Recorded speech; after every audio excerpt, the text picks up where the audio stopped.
پاکستانیوں، پاکستان کے ہر تھانے میں یہی حال ہے۔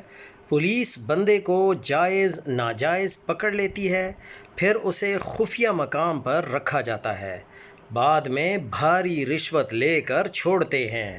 مسئلہ سسٹم یا قانون کا نہیں ہے، مسئلہ اس بے حس اور گھٹیا قوم کے مائنڈ سیٹ کا ہے۔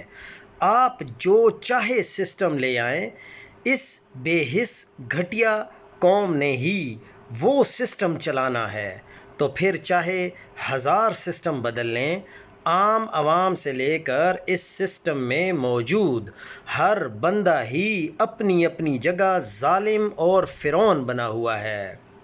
میرپور خاص کے تعلقات تھانے کی حدود میں واقع بلوچ آباد پولیس پوسٹ پر عدالت کے حکم پر چھاپہ مارا گیا، جس کے دوران 3 ماہ سے لاپتہ نوجوان محمد قاسم ارائیں کو بے ہوشی کی حالت میں بازیاب کرایا گیا۔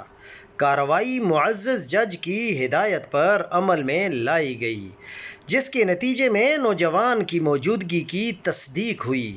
محمد قاسم ارائیں کے مبینہ طور پر لاپتہ ہونے کا معاملہ کئی ہفتوں سے زیر بحث تھا، اور بازیابی کے بعد واقعے نے پولیس کے طرز عمل پر کئی سوالات کھڑے کر دیے ہیں۔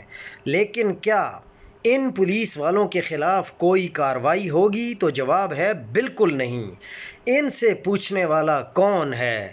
اور اسپیشلی پھر اگر آپ سندھ کی بات کریں تو سندھ میں تھے پولیس والے سے آپ کچھ پوچھ ہی نہیں سکتے۔ عدالتوں میں اب وہ سسٹم رہا نہیں۔